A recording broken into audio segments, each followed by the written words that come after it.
नमस्कार सर्वांना, मी श्रेयस स्वागत करतो तुमच्या सर्वांचं आपल्या या यूट्यूब चॅनलमध्ये. तर जसं की तुम्हाला सर्वांना माहिती असेलच की 3 दिवसामागं जी आपली महाट्रान्सकोची असिस्टंट इंजिनियरची जी एक्झाम झाली होती, तर त्याचा निकाल महाट्रान्सकोने वेबसाईटवर पब्लिश केलेला आहे. आणि सांगण्यास विशेष आनंद होतो की त्या एक्झाममध्ये माझी महाराष्ट्र रँक 10 आलेली आहे. तर व्हिडिओ चालू करण्याच्या आधी मी स्वतःबद्दल एक बॅकग्राऊंड सांगतो माझी स्वतःची. मी 2020मध्ये वालचंद कॉलेज ऑफ इंजिनिअरिंग सांगलीमधून माझं BTech in electrical engineering complete केलेलं होतं. त्यानंतर कॅम्पस प्लेसमेंट थ्रू मला L&T कन्स्ट्रक्शन जी कंपनी आहे, तर तिथे माझं कॅम्पस प्लेसमेंट झालेली होती. त्यानंतर माझं जे जॉब लोकेशन होतं ते मुंबई मेट्रो लाईन 7 जो आपला प्रोजेक्ट होता अंधेरी दहिसर, तर त्या मुंबई मेट्रो लाईन 7मध्ये माझं पोस्टिंग झालेलं होतं. तिथं मी 2 वर्ष काम केलं. पण सुरुवातीपासूनच पासआउट झाल्यापासून असं मनात होतं की आपल्याला कॉम्पिटेटिव्ह एक्झाम्स किंवा एमटेक तरी ॲटलिस्ट की फर्दर काहीतरी आपल्याला करायचं आहे, आपल्याला इथं सेटल नाही व्हायचं. तर मी साधारणतः 2020मध्ये मी जॉईन झालेलो होतो. त्यानंतर 2022च्या डिसेंबरमध्ये मी रिझाईन दिलं आणि परत घरी आलो प्रिपरेशन करायसाठी. तर तेव्हा प्लॅन असा होता की आपल्याला गेटसाठी तयारी करायची आहे. But to my good fortune त्याचवेळी नेमकी महाट्रान्सकोची जी आपली शॉर्ट नोटिफिकेशन होती, तर ती पेपरमध्ये पब्लिश झाली होती. तेव्हा 390 जागांसाठी ती ॲड पब्लिश झालेली होती. तर तेव्हा मला खूप जणांनी असं सांगितलं की जनरली 1 ते 2 महिन्यात एक्झाम लगेच होते आणि मला वेळ मिळणार नाही. तर त्यावेळी सुरुवातीला मी थोडंसं असं वाटलं होतं की आपल्याच्यानी नाही होणारी एक्झाम, आपल्या हातून ही भरती जाईल वगैरे असं थोडं वाटलं होतं. पण देवाच्या कृपेने मला अभ्यास करायला सफिशियंट वेळ मिळाला होता. म्हणजे तेव्हापासून मी माझी ॲक्च्युअल खरं तर प्रिपरेशन चालू केलेली होती. मी सांगतो तर बऱ्याच लोकांना पटत नाही, पण ही फॅक्ट आहे की 2 वर्ष मी पूर्ण अभ्यासापासून साईड झालेलो होतो. मी 2022च्या साधारणतः डिसेंबरला इथं आलो होतो आणि 2023च्या साधारण जानेवारीपासून मी माझी म्हणजे प्रिपरेशन चालू केली होती ॲक्च्युली. तर त्यानंतर प्रिपरेशन करता मी एक लेवलपर्यंत माझ्या स्टडी एक लेवलपर्यंत आलेला होता. पण त्यावेळी असे व्हेरियस फॅक्टर्स झाले की तुम्हाला माहितीच असेल की आपल्या एक्झाम वारंवार पोस्टपोन होत गेल्या. काहीच एक क्लॅरिटी नव्हती की कधी एक्झाम होईल, काय होईल, थोडंसं अंधार दिसत होता. आणि अशातच ऑन वन फाईन डे जेव्हा मी लायब्ररीत बसलेलो होतो साधारणतः जून-जुलैमध्ये, तर तेव्हा अचानक वेबसाईटवर नोटिफिकेशन आलं की आपली जी रिक्रुटमेंट आहे तर ती रिक्रुटमेंट कॅन्सल केलेली आहे असं नोटिफिकेशन आलं होतं. तर त्यावेळी अक्षरशः म्हणजे इतका माझा खूप डिप्रेशन आल्यासारखं झालेलं होतं त्यावेळी की समोर त्यावेळी कोणतीच ॲड नव्हती आणि ज्या ॲडवर भरोसा ठेवून किंवा ज्या ॲडसाठी आपण इतका मोठा डिसिजन घेतला होता करिअर वाईज, तर अचानक ते नोटिफिकेशन कॅन्सल झालं. तर त्यावेळी माझ्या लायब्ररीमधले जे माझे मित्र होते, जे माझे क्लोज फ्रेंड्स होते, तर त्यांनी मला खूप सपोर्ट केला त्यावेळी की मेंटल सपोर्ट मला ज्याची खूप गरज होती ती मिळाली. तर आपला पूर्ण धीर एकवटून मी परत एकदा स्वतःला थोडंसं म्हणजे समेटून घेतलं आणि नंतर परत मी माझी प्रिपरेशन चालू केली होती.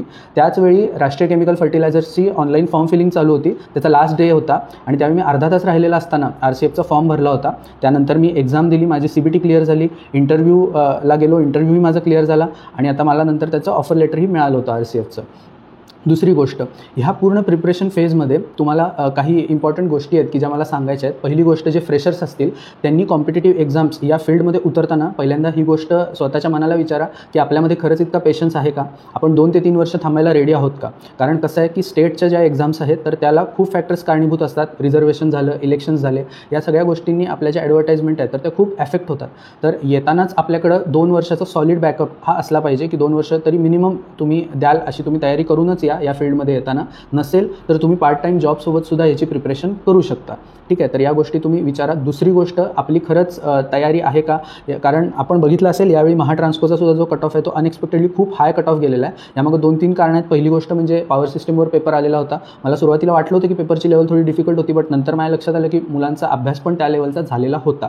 तर त्यामुळं आता डे बाय डे ज्या पण कॉम्पिटेटिव्ह एक्झाम्स येतील तर त्याचे कट ऑफ असेच हाय जाणार. तर ह्याची तुम्ही तयारी ठेवा. कारण ह्याला कारण आहेत म्हणजे रिसोर्सेस सध्या खूप इझिली अवेलेबल आहेत. पूर्वी असं होतं की नॉट एव्हरीवन कुड अफोर्ड कोचिंग क्लासेस, बट आता असं आहे की 500-1000 रुपयामध्ये सुद्धा तुम्हाला चांगला कंटेंट ज्याला खरंच शिकायचा आहे तो तर फ्रीमधून यूट्यूबवरून सुद्धा शिकू शकतो. मोर दॅन इनफ कंटेंट यूट्यूबवर सुद्धा अवेलेबल आहे. तर सुरुवातीला येताना या गोष्टींचा तुम्ही थोडासा विचार करा.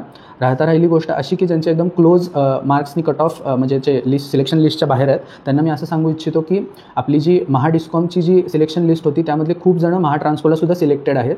तर त्यामुळं जर त्यांनी महाट्रान्सको चूज केलं तर परत महाडिस्कॉममध्ये वेकेंट प्लेसेस या राहणार आहेत. तर तुम्ही धीर एवढ्यात सोडू नका. जर तुम्ही अगदी क्लोजमध्ये असाल तर तुमचं सिलेक्शन होईलच. दुसरी गोष्ट, तुर्तास तुम्ही आत्ता समोरच्या ज्या भले त्या सेंट्रल लेवलच्या असू देत किंवा आपल्या स्टेट लेवलच्या काही एक्झाम्स, जसं की पुढे WRDची एक वेकेन्सी आहे असं ऐकायला मिळतं आहे किंवा MSCBची सुद्धा एखादी ॲडव्हर्टाइजमेंट एक्सपेक्टेड आहे, पण त्याबद्दल अजून ॲज ऑफ नाऊ काही कन्फर्मेशन नाही आहे. तर तुम्ही तुमचा अभ्यास चालू ठेवा इफ यू कॅन अफोर्ड. आणि जर तुम्हाला फायनान्शियली नसेल पॉसिबल तर मी असं सांगेन की एखादा पार्ट टाईम जॉब तुम्ही जॉईन करा आणि त्याच्यासोबत तुम्ही अभ्यास चालू ठेवा. पण असं आहे की ब्रेक होऊ देऊ नका कन्सिस्टन्सी, कारण एकदा ब्रेक झाली की पुढं अचीव करायला खूप वेळ लागतो.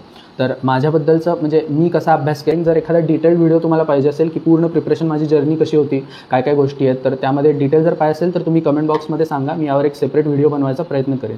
तर सर्व माझ्या मित्रांना हेच सांगणं आहे की आपल्या नशिबात जे असतं ते आपल्याला मिळत असतं. फक्त त्यासाठी खूपदा असं होतं की आपल्याला थोडासा पेशन्स ठेवावा लागतो, कारण देव जो आहे तो आपले सगळे फॅक्टर्स जज करत असतो. तर माझ्या हाती मी असं नाही म्हणणार की खूप वेळा अपयश आलं, असं नाही म्हणणार, पण that was a test of my patience, की त्यावेळी म्हणजे असं होतं की थोडं वाटत होतं की आता सोडावं, आता बास, आपण काय डिसिजन घेतला. मी सारखं स्वतःला म्हणजे स्वतःवर डाऊट घेत होतो की खरंच मी कपेबल आहे का. ऑल्दो माझे मॉक टेस्टमध्ये तुमच्यापैकी जे मुलं म्हणजे ह्या ॲडमध्ये ज्यांनी अभ्यास केलेला होता त्यांना माहिती असेल की मॉक टेस्टमध्ये वगैरे माझे स्कोर चांगले येत होते, पण तरी मनावर एक दडपण होतं की मॉकला जरी स्कोर आपला येत असेल तरी फायनल एक्झाम आणि मॉक टेस्ट यामध्ये खूप अंतर आहे. तर एक गोष्ट चांगली झाली की माझ्यासोबतचे जे क्लोज, म्हणजे आमचा टेलिग्रामवर एक 3-4 जणांचा एक ग्रुप होता, जे माझे एकदम क्लोज फ्रेंड्स आहेत. त्यानंतर लायब्ररीमध्ये माझा एक ग्रुप होता. तर मी तुम्हाला असंच सांगेन की आपला एक स्टडी सर्कल बनवा की जिथं खरंच जे पॉझिटिव्ह लोक, थोडे आपल्या आसपासला पॉझिटिव्ह बोलणारे लोक पाहिजेत. असं नाही की जे सारखे आपल्याला निगेटिव्ह बोलत आहेत की काय कशासाठी करतोयस प्रिपरेशन, सोडून दे यात काय नाही. तर असे प्लीज तुम्ही चूज युअर फ्रेंड्स वाईजली की जे तुम्हाला ग्रो व्हायला मदत करतील. अशा लोकांच्या तुम्ही संगतीत राहा जेणेकरून तुमच्या माइंड त्या पद्धतीनं ट्रेन होईल आणि तुमच्या डोक्यात निगेटिव्ह विचार येणार नाहीत. दुसरं जाता एक सांगू इच्छितो की जे मी सुद्धा थोडं इग्नोर केलं, की तुम्ही तुमच्या हेल्थकडे चांगलं लक्ष द्या. रोज जवळजवळ म्हणजे मिनिमम ॲटलिस्ट अर्धा तास तरी तुम्ही वॉक करत जा, किंवा काही एक्सरसाइज जर करत असाल, एखादा स्पोर्ट तुम्ही खेळत असाल तर तुम्ही प्लीज कॅरी फॉरवर्ड करा, कारण हेल्थ आपली खूप इम्पॉर्टंट आहे. पुढे जाऊन असं नको व्हायला की आपल्याकडे पैसा तर आला आहे पण आपली त्यावेळी हेल्थ आपल्याला कॉम्प्लिकेशन्स चालू झालेत, आणि हे जनरली सध्या खूप कॉमन आहे आपल्या फील्डमध्ये. आणि दुसरी गोष्ट म्हणजे तुम्ही मेडिटेशन करू शकता, जे मी स्वतः इम्प्लिमेंट केलं, की जे तुमच्यापैकी बऱ्याच जणांना माहिती असेल की प्रेमानंदजी महाराज जे आहेत, तुम्ही यूट्यूबवर सर्च केलं तर तुम्हाला त्यांचे खूप सारे व्हिडिओज मिळतील.